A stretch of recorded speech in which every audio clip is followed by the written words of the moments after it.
반갑습니다, 여러분. 이를테니 시간, 오늘은 느헤미야 6장입니다. 우리는 진리는 반드시 승리한다는 확신을 가지고 있습니다. 악은 반드시 패배한다고 믿고 있고요. 하지만 진리의 사람이 쉽게 포기하지 않는 것처럼 악과 악의 사람들도 쉽게 포기하지는 않는답니다. 마지막 그 순간까지 말이죠. 느헤미야 주변에 있었던 악과 악의 세력들도 마찬가지였습니다. 그들은 느헤미야가 하는 일을 방해하기 위하여 조롱했었죠. 때로는 물리적인 위협을 가했었습니다. 이 모든 것을 물리쳤던 사람 느헤미야였죠. 그러나 그렇다고 해서 그들이 완전히 물러나는 것은 아니었습니다. 그들은 다시 전략을 바꾸어서 느헤미야를 공격하는데요. 공사가 거의 마무리 단계에 되었지만 아직 완전히 끝나지 않은 그때쯤에 그들이 편지를 보냈습니다. 만나자는 것이죠. 평화를 지향한다면 누군들 못 만나겠습니까? 무조건 만날 수 있다라는 것이 정치 지도자들의 수사학입니다. 하지만 무조건 만나자고 해서 정말 무조건 만날 수만은 없는 것이 정치와 관계의 현실이기도 합니다. 느헤미야는 산발랏의 평화회담 제안을 거절합니다. 왜였을까요?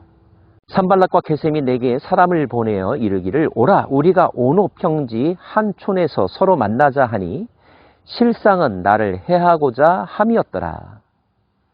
그들의 목적은 평화회담을 빌미로 해서 느헤미야를 공격하기 위함이었다는 것입니다.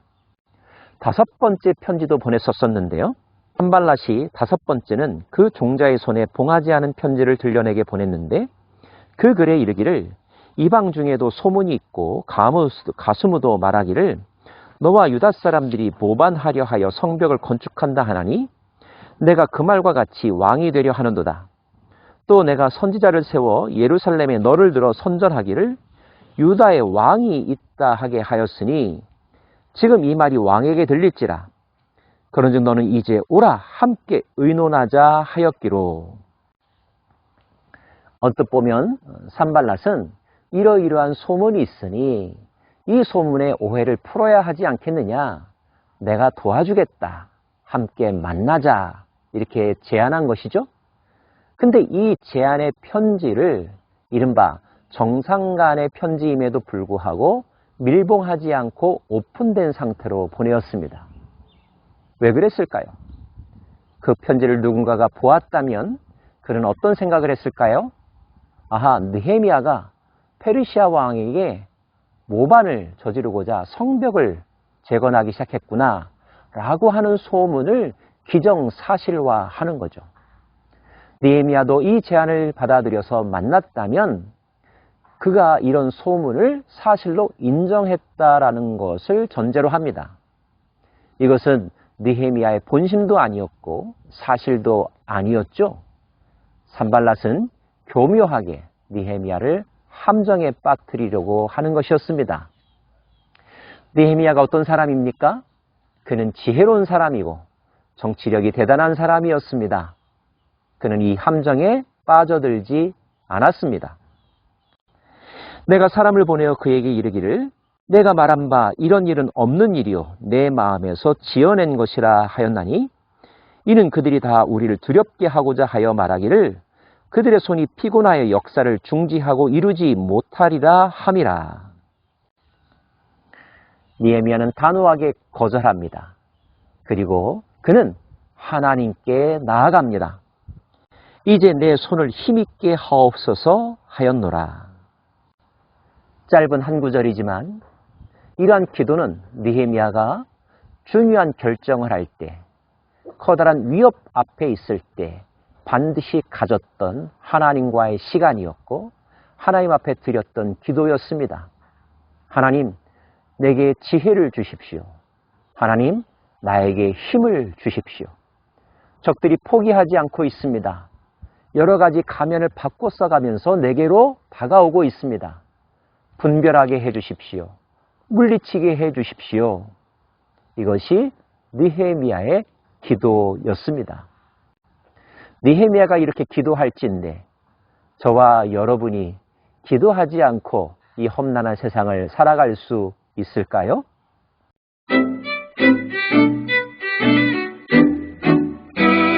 반대자들은 또다시 전략을 바꾸었습니다. 이후에 무헤다벨의 손자 들라의 아들 스마야가 두문불출하기로 내가 그 집에 가니 그가 이르기를 그들이 너를 죽이러 올 터이니 우리가 하나님의 전으로 가서 외소 안에 머물고 그 문을 닫자. 저들이 반드시 밤에 와서 너를 죽이리라 하기로. 스마야는 선지자라고 일컬어진 사람이었습니다. 그가 제안하기를 저들이 우리를 공격하러 올 것이니 일단 피하자. 성소로 피하자라고 제안합니다.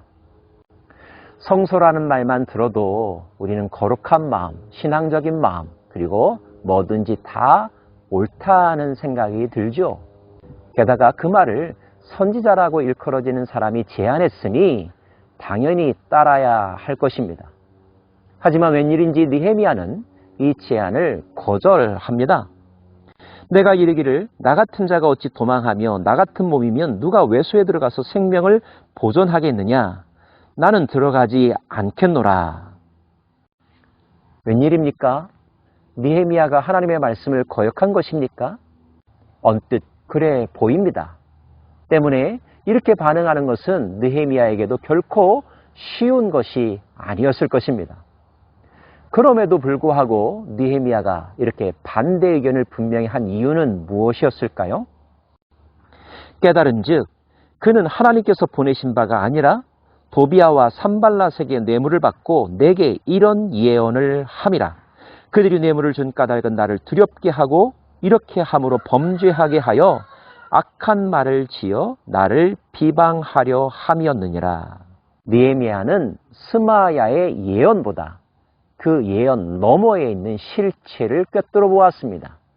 그가 순수하게 하나님의 말씀을 받아서 전한 것이 아니라 사람의 말을 듣고 사람에게 이용당하고 있다는 사실을 간파한 거죠. 이 정도의 영적 통찰력이 있으려면 얼마만큼 말씀을 묵상하고 얼마만큼 기도 생활을 계속해야만 하는 것일까요? 느헤미야는 또다시 하나님 앞에 부르짖습니다. 내 하나님이여, 도비아와 산발락과 여선지자 노아다야 그 남은 선지자들을 곧 나를 두렵게 하고자 한 자들의 소행을 기억하옵소서 하였노라. 스마야뿐이 아니었던 것 같습니다. 주변에 있는 많은 하나님의 사람이라 일컫는 사람들도 실제는 하나님의 말씀이 아니라 사람의 뜻에 의하여 움직이고 있었다는 것. 느헤미야가 얼마나 외로웠을까요? 그리고 혼란스러웠을까요?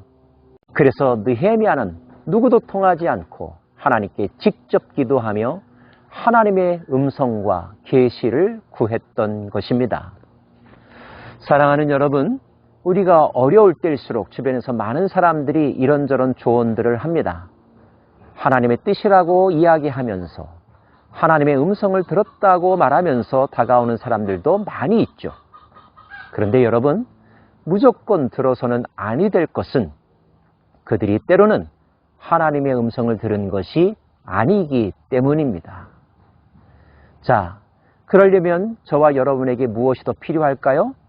그들보다 더 높은, 더 깊은, 더 맑은 영성이 있어야 되겠죠. 그러한 영성은 평소 하나님과의 관계에서 자라나는 것입니다. 늘 말씀을 먹으며 묵상하며 기도하며 하나님의 음성을 들을 때 우리의 영은 맑아지며 분별력이 생기는 거죠. 그래서 누구에게 의존하는 것이 아니라 직접 하나님과 대면하여 그의 음성을 듣는 사람이 될 수 있는데 그런 사람만이 이런 함정에 빠지지 않을 수 있답니다.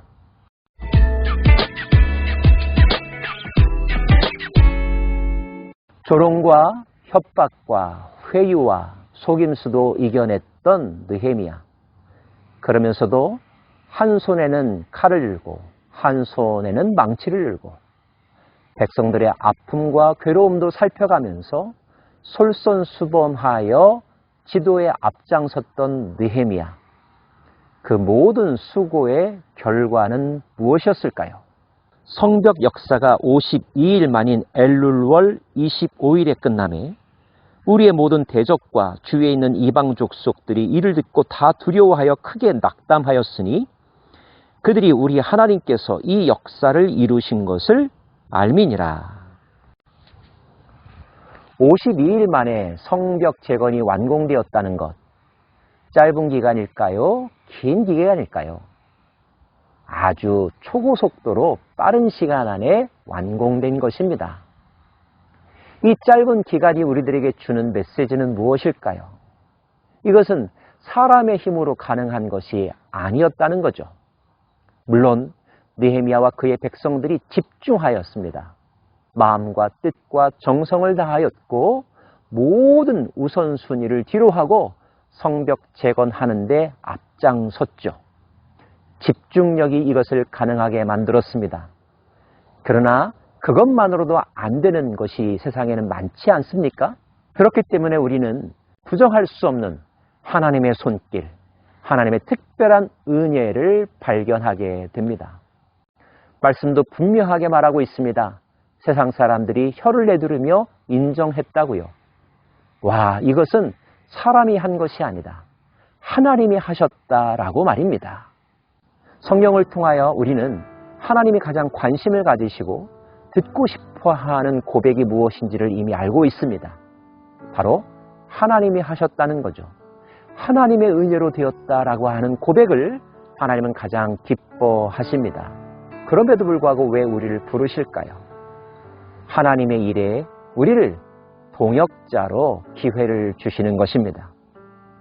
우리는 우리의 헌신과 참여를 통하여 하나님의 살아계심과 위대하심을 온 천하에 알게 하는데 우리 헌신에 목적이 있고 의미가 있답니다. 주위를 둘러보십시다. 우리가 세워가야 될 성벽이 무엇인지요? 엄두가 나지 않는다고요? 너무 버거울 것 같다고요? 그렇다면 그 일은 정말로 해야 될 일입니다. 왜냐하면 그 일 속에서 하나님의 능력이 나타날 것이기 때문입니다. 기도하겠습니다.